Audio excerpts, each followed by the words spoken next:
Welcome and thanks for tuning in to the Victorian Aboriginal News Van Talks podcast. I'm your host, Charles Parkiner. Victorian Aboriginal News acknowledges and pays respect to traditional owners and custodians across Australia. We acknowledge the elders who have gone before, those who currently lead their communities, and those who will follow in years and generations to come. For nearly 20 years on the 31st of May, a small yet determined group of Victorians, Aboriginal and non-Aboriginal, veterans and non-veterans, has conducted the Victorian Aboriginal Remembrance Service. A service that acknowledges the contributions of Aboriginal and Torres Strait Islander men and women who have served and continue to serve in the Australian Defence Force.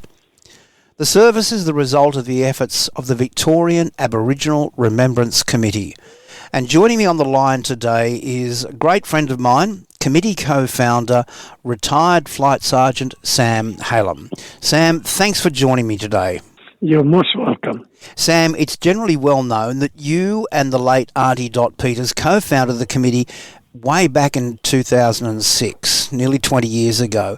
What's not so well known, though, is how you, an Egyptian-born, non-Aboriginal, retired flight sergeant, came to be in the vanguard of this initiative. What led up to this? Okay, so going back to the time we started this, I will say that it is reconciliation to honor the Indigenous soldiers. Yeah. That started in 2006. I was then the president of Hillsville RSL sub-branch. Right. And Auntie Dot Peters, bless her soul, she came to me and said that for many years she has been trying to get her father, who was a soldier, who died in Burma Railway in a prison camp, and the RSL refused to acknowledge that. Of course, she heard many negative comments, which I cannot actually say, and she came to me and she said, I wonder if you can help me. So I found that, just doing some research, that the Indigenous soldiers, they have been involved and contributing to our military, Australian military, conflicts, peacekeeping, and wars since the Boer War. Correct. Then when she came the following day, because I asked her to give me this 24 hours, so she came to me and I said to her, all right, Auntie Dot, I am going to get this started and I'll do our best. And this is just at the Hillsville sub-branch, though, initially? Yes. Okay. So I was the president then. So when I started talking to my RSL committee, I found, of course, pro and against. And the head office and some high-ranking officers in the RSL practically objected, and they told me not to start it. Why? Did they give you a reason? We have Anzac Day, that will include everybody, and that's it. So don't you start anything. So I said, so to some of them, without mentioning names, I said, okay, so what happened if my members agree with me and the committee and I started? And I was threatened. So... Well, hold on a sec. Threatened how? In what way? If you start that, will destroy your committee, your business, and you'll be in big troubles, practically. Goodness. And I'm not going to say what we had to go through. One of the very high-ranking officers, this is what they said to Auntie Dot. No black died for Australia. And the very high-ranking officer said, maybe you were right, Sam. And I said, you are racist, and you cannot threaten me. And I came back from the Gulf War alive, and I'm going to get started.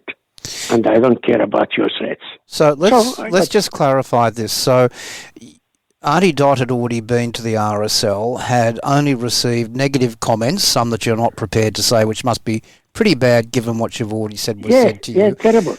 She came to you. You then went to senior management in the RSL, and were told in no uncertain ways. They heard about my movement, talking to my committee, and about what I want to do. Right. What I want to start. And then they also said no black man has ever died in the service of Australia. Is that right? Not just a black man, but a black something. Yeah. Oh, okay. So a black expletive. And that's what the Auntie Dot heard too. And she was so upset that when she heard something like this. And given that her father, an Aboriginal man, died at the hands of the Japanese on the Burma Railway as a POW. Burma Railway, prisoner of, as a prisoner. Yeah. So that is sad, and they're fighting for Australia and etc. So it's very strange. So I got that started in the RSL. I convinced my committee in 2006. Was your committee aware of the threat from the RSL? Yes. Yet they still went ahead. The committee they backed me up. The majority. Okay. It was kind of democratic. I'm not going to go through what they had to do, and they did lots of terrible things to myself, and of course to Auntie Dot. Before we go, for example, what was done? Don't have to go through all of it, but give us a bit of an example, because this is obviously a heck of a challenge that you, Auntie Dot, and the committee have gone through to get to this point. So, what was confronted? So they attacked my committee and myself, and they tried to remove me from being president, and so on, things like this. And that's the nicest thing I can say of what they have done. We'll leave it at that then, Sam, out of respect. That's fine. Yes. So what I mean is, to the extent that because of what they did, I had to expose these people, the high-ranking officers, and I had a website still exists that explain what they have done. So tell us about the first service. Where was it? How many people were there?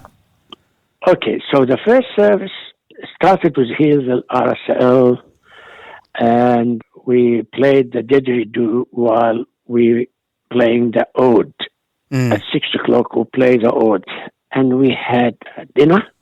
We invited the committee and the other people who supported that, and we had a celebration at the RSL sub-branch. That was followed by a big celebration, or a bigger celebration, at my business restaurant, which the Shire of Yarra Ranges supported financially too. And there was Archie Roach and the mayor and all the other dignitaries who came to the function.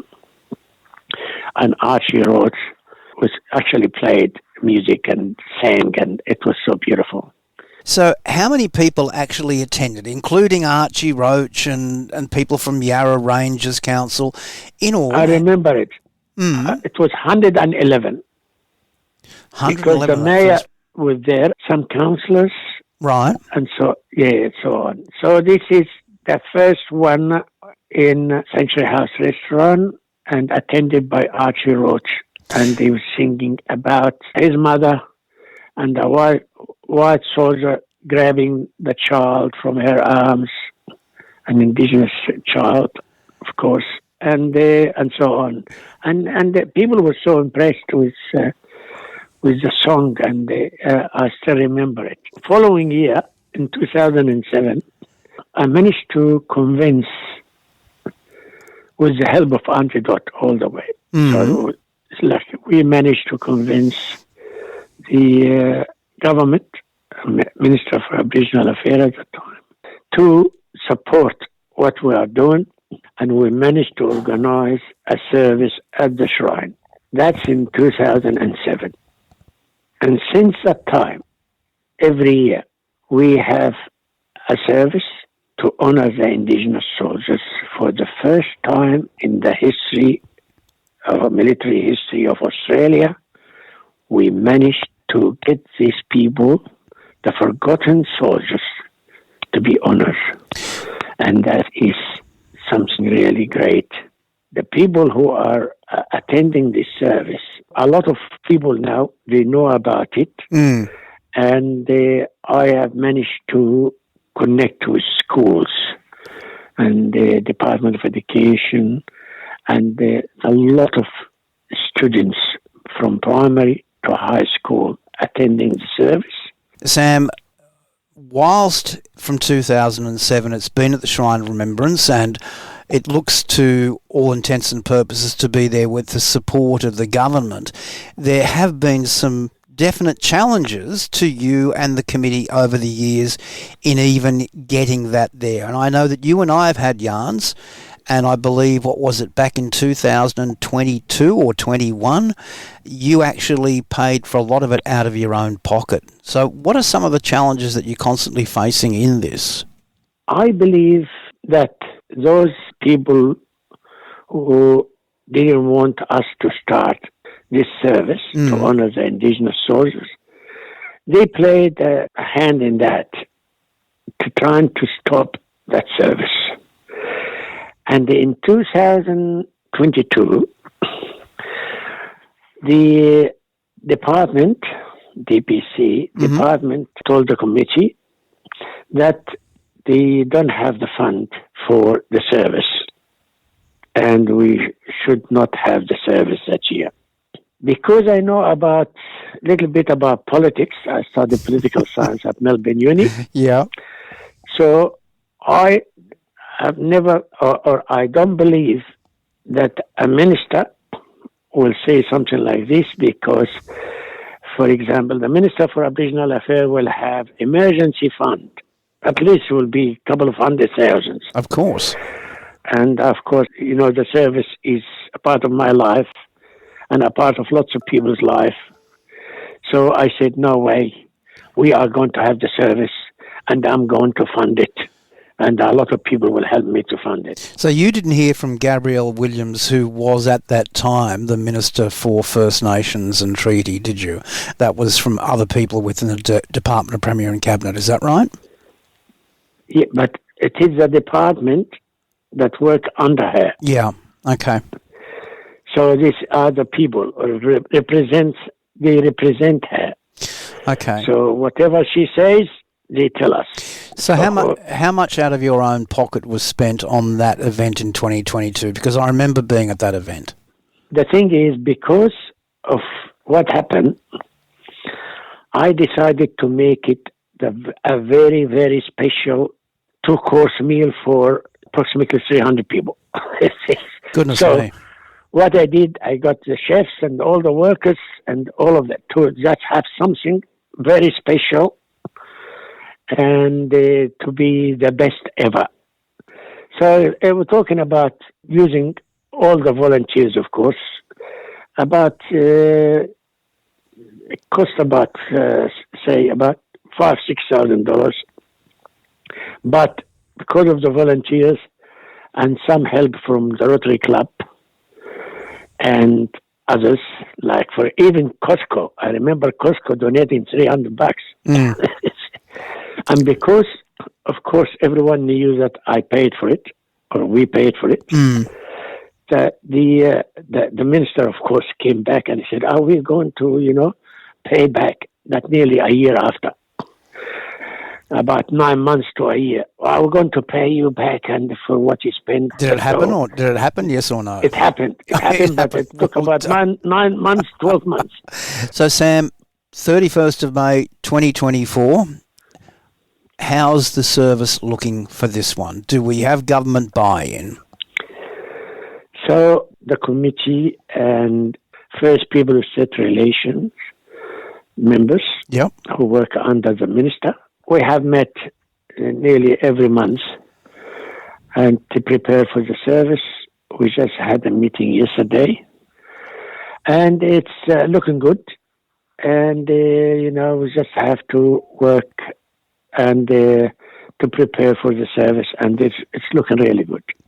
And we will be providing all the service information on the Victorian Aboriginal News website to accompany this interview and the transcript of this interview with retired Flight Sergeant Sam Halim from the Victorian Aboriginal Remembrance Committee.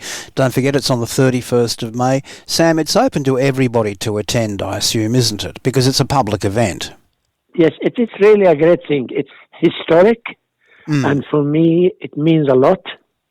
And I'm really glad that people like us that managed to change a dark page in our military history and honor those wonderful soldiers, forgotten soldiers. Sam Halim, thanks indeed for your time. Thank you very much. For a full transcript of this interview, visit the Victorian Aboriginal News website at vicaboriginalnews.com.au. Until our next episode, stay safe and stay informed.